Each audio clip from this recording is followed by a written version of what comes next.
Hello everyone, welcome to Chasing a Murder Talking News. Before we get started in these stories, I want to ask that you push the subscribe button. Look down for the little thumbs up, push that right now. That helps us get out there. It really depends on if you guys are interactive with these videos. If you like my work and you care about the missing, you can hit the notification bell. That way you get notifications whenever we have new uploads. We are on part 27 of Life Beyond the Grave, the Lori Vallow case. And what a case this one is, right? So if you are not familiar with the story, jump back to Life Beyond the Grave, part 1. I've even put a playlist together for that so you can easily navigate through that story. We're learning that Alex Cox, Lori Vallow's brother, had actually been married to a woman by the name of Debbie. We're learning that he has an intense drive, and he seems to have trouble coping with that or even filling his appetite. But what we're learning too, and we're about to go over right now, is another woman comes forward, and it's around this time range that she's speaking with Alex Cox. He's actually going down to the Columbia area looking for a date, looking for his soulmate, or maybe just looking for a one night. But what I can tell, it almost seems as if he might know how to manipulate these women. So that's just my opinion on that. So let's go ahead. So True Hidden Crime actually got a chance to talk to this woman. So I believe she says it's 7 years from this date, August 12th of 2020, that this happened. So that puts it about 2013. So we will hop back and forth a little bit on this one. They're using her name as Maria, and that she had dated Alex for a very short period of time. Days, in fact. Alex Cox, the truck driver, headed to Columbia for a marriage event. So basically a dating event to get to know many women in this area that are looking to get married. Maria says, my friend, who I will call Vanessa, was subscribed to a marriage agency, and Vanessa received email inviting her to a dating event. She says, we were at work when she started talking about it and asked me if I wanted to go with her. Maria found it odd that Vanessa wanted to be part of something like that, but she said she guessed she simply wanted to find someone to love her. Maria asked her if they were looking for interpreters. Maria says they were hired immediately. It paid well, and it was a good way to make easy, fun money. Meanwhile, Alex Cox has arrived. He's young still, 45 years old, still not married, and on September 20th of 2013, Maria, 27 years old at the time, remembers exactly what she is wearing the day that she meets Alex Cox at this event. She says when she approached him, he was smiling, and she says to him, and we're going to use the name Maria for her, hi, my name is Maria. I will be your interpreter during this tour. Alex gave her an even bigger smile and said, my name is Alex Cox. Interestingly, she says she and Alex, they actually connect immediately. They started a conversation, asking questions about one another. Alex tells her that he's from the States and from the state of Arizona, and that he was a truck driver / comedian. He was also a massage therapist, certified in fact. She said she could tell that Alex was telling the truth when he said he was a comedian. Something we learn about Alex Cox rings true for Maria as well. She says he was absolutely funny and had the most beautiful green eyes I have ever seen. This night was the first night of the romance tour. There were at least 500 women in a big event room at a fancy hotel in the city. 500 women, but only 13 to 20 gentlemen, including Alex, that came from different parts of the world, the USA mostly, to find a wife amongst all these women. Of course, there were some men only looking for a night or a night of fun. Maria says, though, a few of them were looking for longtime partners or a wife. She says later in her life, she hears rumors that perhaps Alex Cox had gone to Colombia having these sex parties or hanging out with prostitutes. She says, but that's not the Alex she met that night. Alex spent that night working his way around the room, and he meets a few girls. Maria, Alex's interpreter at the time, says he probably met 3 or 4. By the end of the night, he had left with only one of them. She says, where did they go and what did they do? I wouldn't know until the next day. I went home for the night, then came back the next day in the afternoon to continue being his interpreter. Maria is sitting in the lobby of Alex's hotel room when she sees him come down from his room. He was smiling. We just greeted each other, and he told me he had gotten a phone number for one of the girls he had met the night before and that they had set up a date for them. We waited and we waited and we waited, but this girl never shows up. Alex says to her, well, you're already here and I'll pay you, of course. So why don't you show me around? Let's have lunch. So this interpreter accepts the money, accepts the job, and she says she takes Alex to a nice area in her city. They went to her favorite Chinese restaurant. She said, we ordered, then we were ready to eat. But she hit a water jug with her elbow, and the water had went all over the table. She says, I was so embarrassed, and I kept on saying how sorry I was while I was trying to keep the water from running down his legs. She says that Alex started laughing, so she started laughing too, and he said, it's okay. The waitress will take care of it. Don't feel bad. It happens. Let's just eat. He was all jokes and smiles, very easygoing, very calm. He was like that all the time. We left the restaurant and went to a French place across the street. Maria tells Alex that they had the best ice cream in town, so she suggested the French vanilla ice cream cone.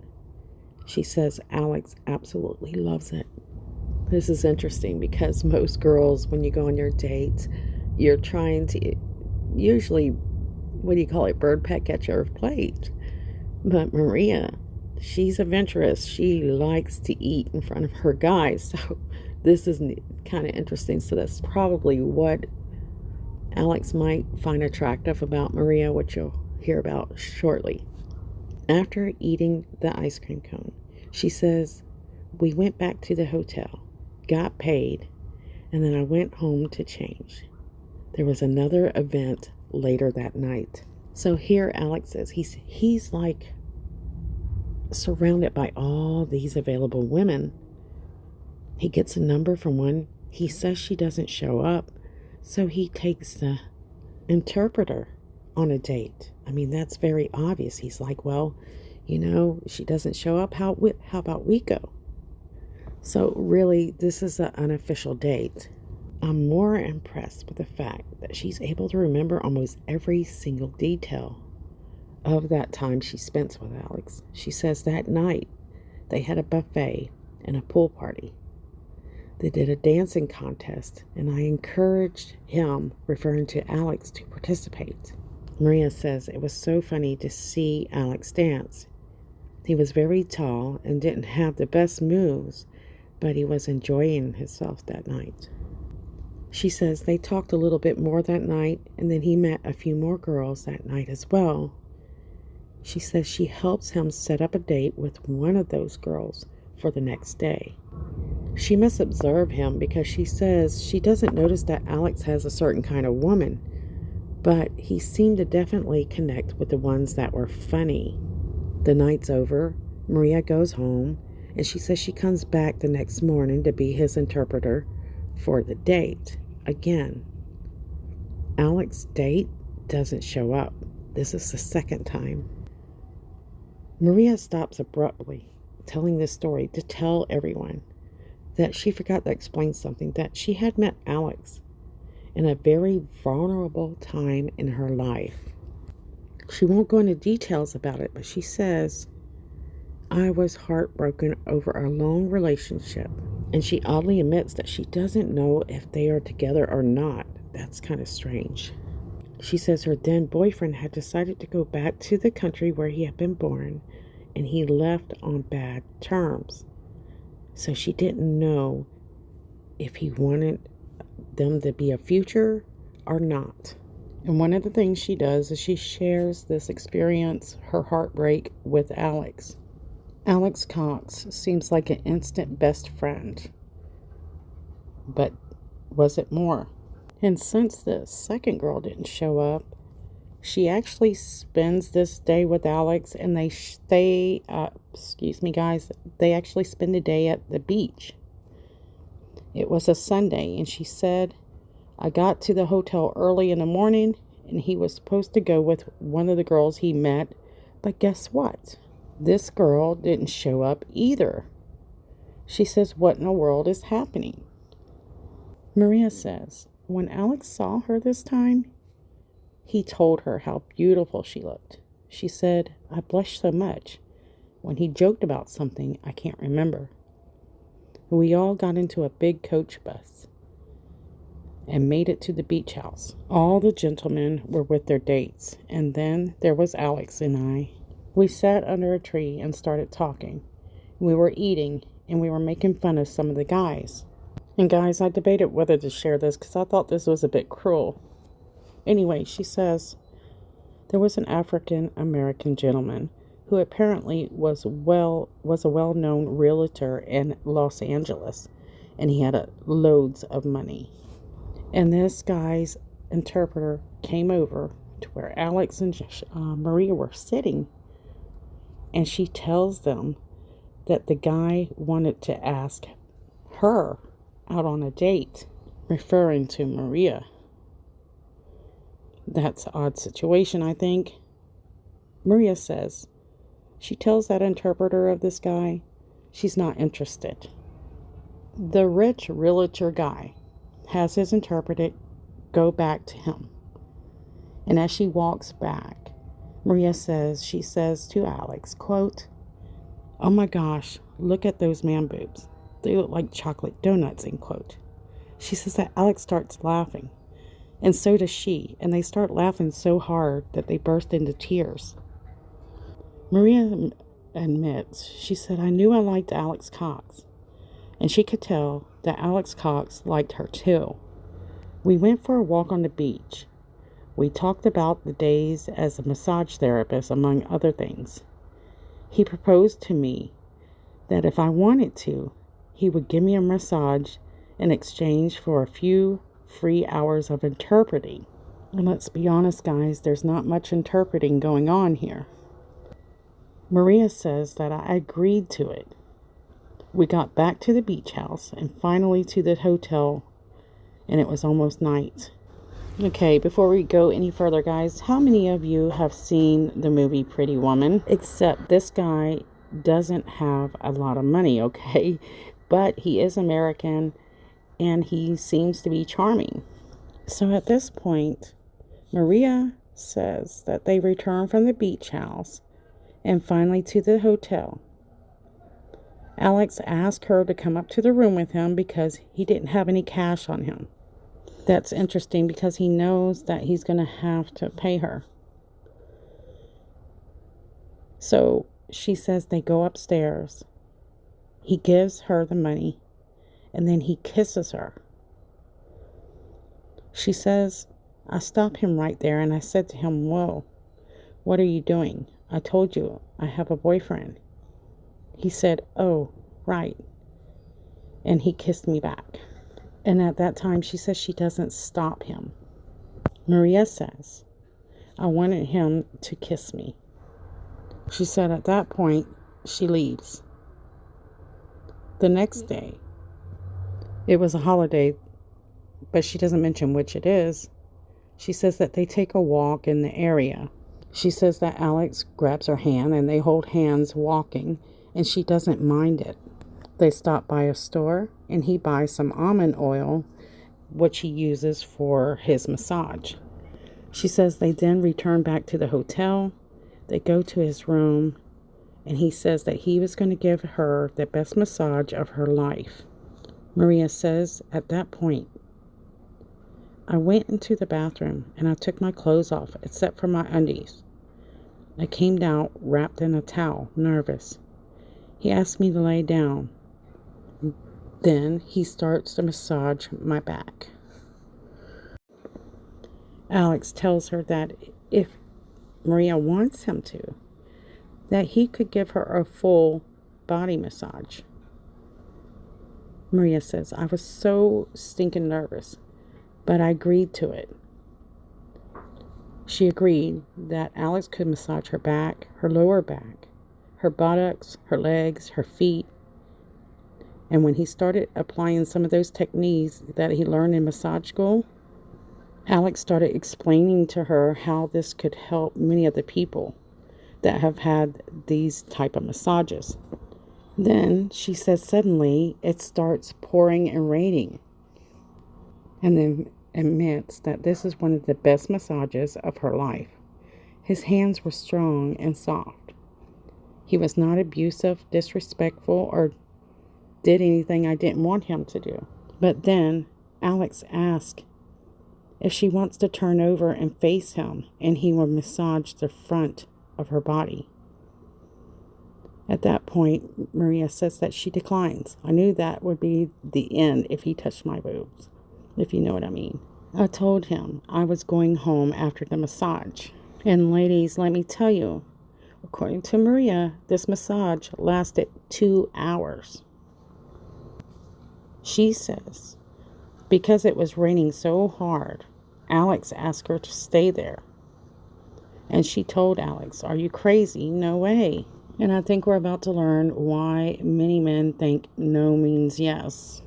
Now here's the interesting part. She says that Alex tells her that he would not do anything. She says it was a truly bad storm, so she agreed to stay. He gave her one of his shirts and she puts it on and throws on a pair of socks.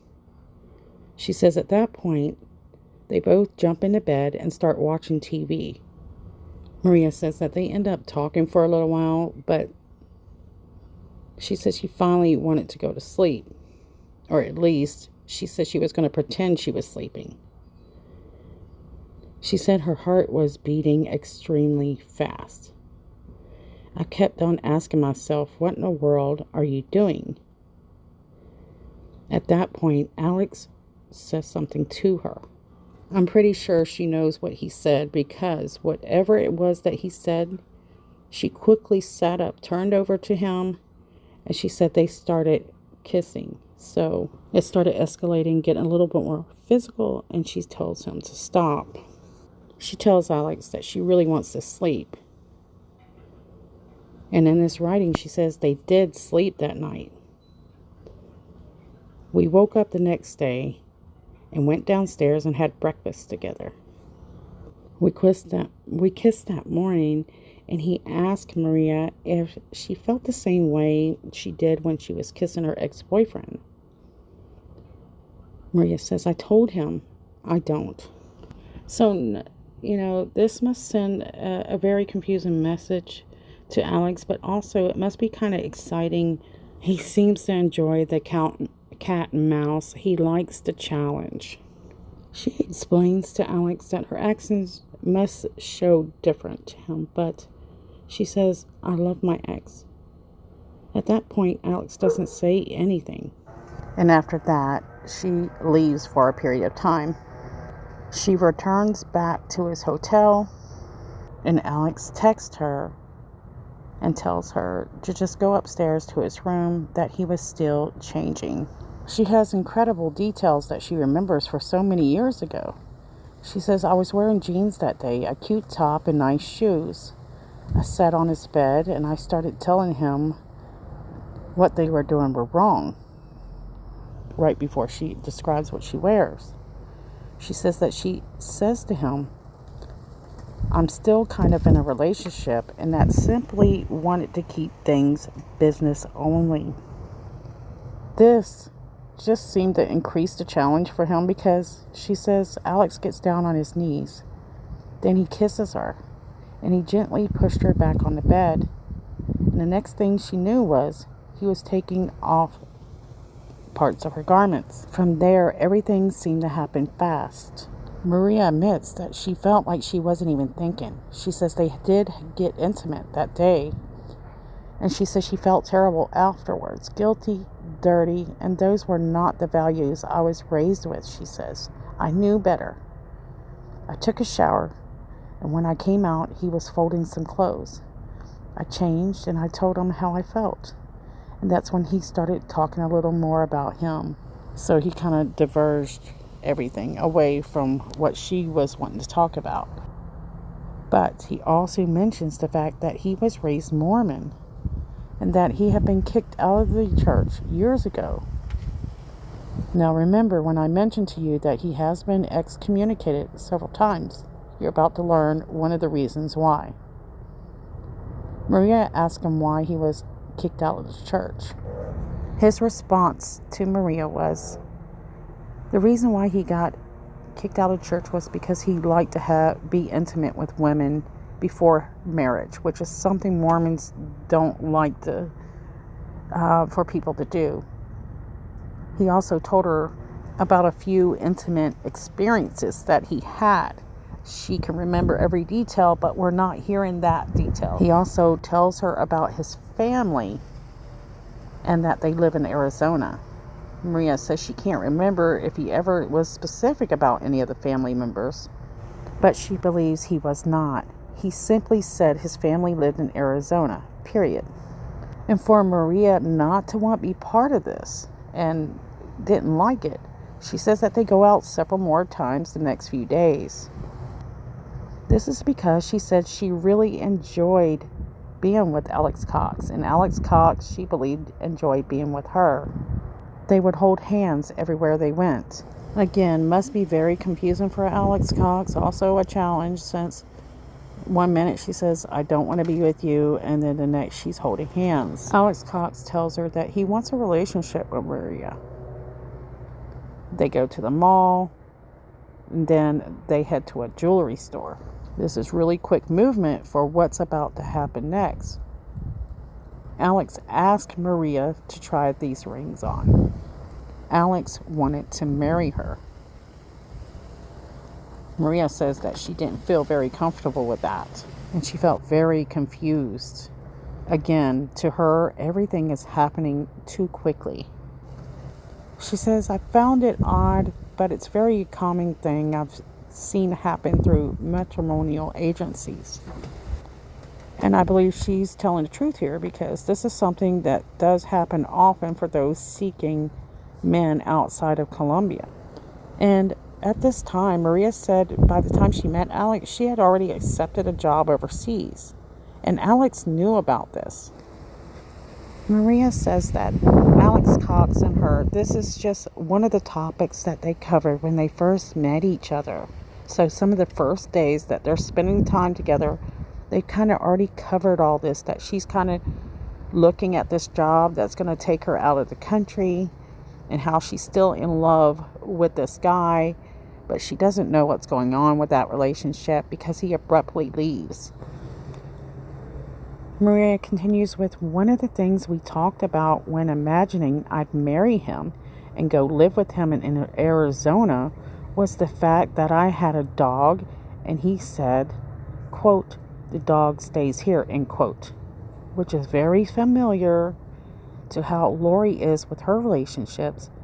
Once they're in, they start becoming very controlling. Maria says, I didn't like that.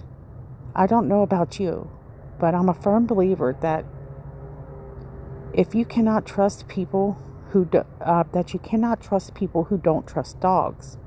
I truly believe that. So she admitted she's actually talking marriage with him back before all this kind of happened. That's the way I'm taking it anyways. Also, she says that they talked about her finishing college in the States. She says Alex was against college. He said that college degrees are pointless.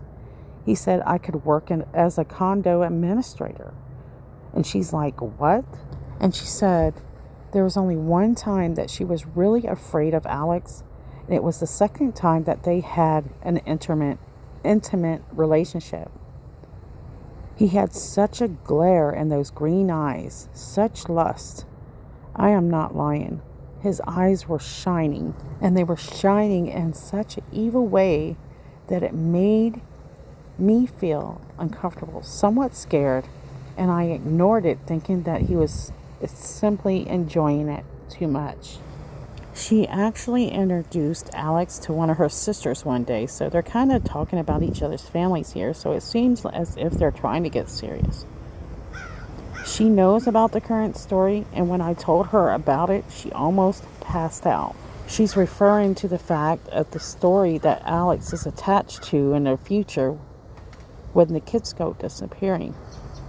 Interestingly, she starts back on the story that she's talking about. She says one odd thing that happened to him one day also. He was on his laptop checking his emails, and an email came through. He closed his laptop abruptly, but I was able to kind of see what was in the email, and that it was from a female. I could tell because of the name, but she couldn't remember what that name was. She said, I asked him several times, what was he hiding? And he said, nothing. At the end of this little vacation, she says she takes Alex to the airport. And Alex promised that he would continue to talk to her. And once Alex arrived in Arizona, he did contact Maria. But after that, she said they talked several times. He asked me to end it with my ex, but she said that she told him that she was confused and that she really loved him. She said that Alex pretty much seemed to have given up after that. Basically, what Maria writes is that she's sharing what she does know about Alex and the fact that she found him very pleasing and that he never did anything that she didn't want to do. She says sometimes she wonders if he liked Spanish women as a way to escape from a stereotype of women that reminded him of his mother. Then she brings up what we learn in the story later is the fact that he married Zelima after all. So you can only take this with a grain of salt. This is only one side of the story, and Alex is no longer here to give his version.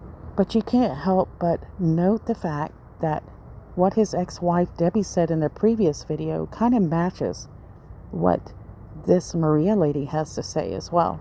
But what her mistake is, she believes that Alex is searching for real love.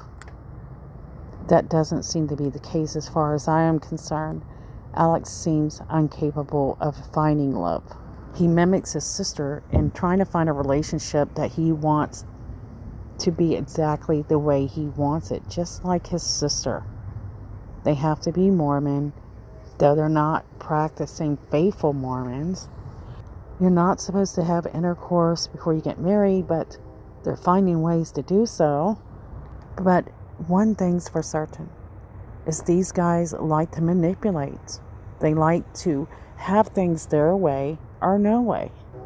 And for her to say that she's not really interested in them, they were really talking about some very serious things, such as marriage, meeting each other's family.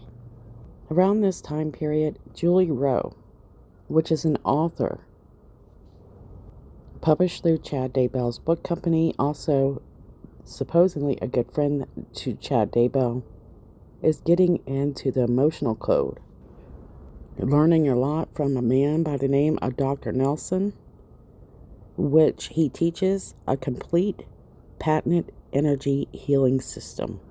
This body code was designed to offer a simple way to get to the root of the virtually any physical or emotional imbalance.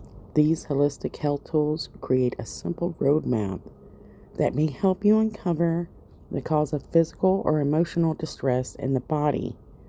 And this is so that you can feel better. This is something that's way outside of the LDS, but this is something that's going to mean a lot to Julie. Emotional code level 1 and the body code level 2 were created to help anyone access power of energy of healing. They say that anybody can learn this, at least if you're interested, but it takes a certification to master these tools. And Julie Rowe is very interested in mastering these tools, and she does. And since Chad Daybell is her publisher, he listens closely to what Julie has to say. They also believe that the 7 years of tribulation are coming, and they're coming very soon. Satan will unleash from his pit. They believe that never has the fullness or the gospel been here like it is now since the days of Adam. Satan is not winning. Even if it seems like he is, he won't. From the time that they wake up in the morning, they realize that there is a heavenly war coming. And this is something they need to prepare for daily. There is a war against heaven and Satan. Around this time, Julie Rowe... So I'm jumping ahead for Julie and Chad. I'm just trying to get you guys introduced to this because it's not until 2014 that Julie publishes her first book through Chad Daybell. But before she meets Chad, she's getting certified as an energy healer. In 2012, there is a very important character in this case.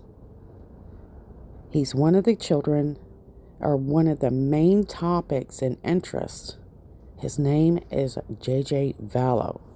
Remember, Lori Vallow is married now to a man named Charles Vallow. His sister is Kay Woodcock, and her husband is Larry Woodcock.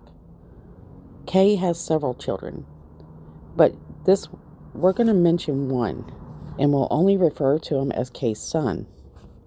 Kay's son has a girlfriend, and Kay's son and his girlfriend are dealing with addiction issues. But they are about to give birth to a beautiful bouncing baby boy named JJ. Before JJ is born, his mom is having some difficulties with her pregnancy, health issues. And JJ is born early. He's born and given a different name. I'm not going to go over that because that's not how JJ is known. After JJ is born, they have to make arrangements to give him a better life. The biological parents decide that giving him up is for the best. And the first people to step up in that position is the father, his mother, Kay Woodcock. When JJ is born, he's having some health issues. He has some struggles. But overall, he fights and he stays strong. Kay and Larry Woodcock know in this time in their life, they are supposed to be preparing for retirement, not starting all over in life. They know that adopting their grandchild is going to come with challenges. And not too long after this, she ends up speaking with Charles Vallow, her brother, and his wife, Lori Vallow, and find out there's a possibility that they're interested in adopting JJ. There would be tons of plus sides to this, making the choice pretty easy for Kay to choose to let Charles and Lori adopt him. So the plus sides is the fact that they have other children in the house. So this would give JJ siblings to relate to. So there'll be several people on hand to give JJ the love that he would need in the environment that a boy with autism would need to be nurtured. The family will face many challenges having to deal with this autism. They know that it's going to take a lot of work. So I'm going to leave it there for now because they haven't adopted JJ now. Right now, JJ was just born. And they're finding out that he's a little bit weak. He has some challenges that they're dealing with. and Kay Woodcock and Larry Woodcock are preparing to bring the child to their home. So I'm going to end it here, guys. I want to say thank you so much, guys, for caring and watching. Don't forget, we still have these faces still missing. We need to find out answers for these families. Love you. See you soon.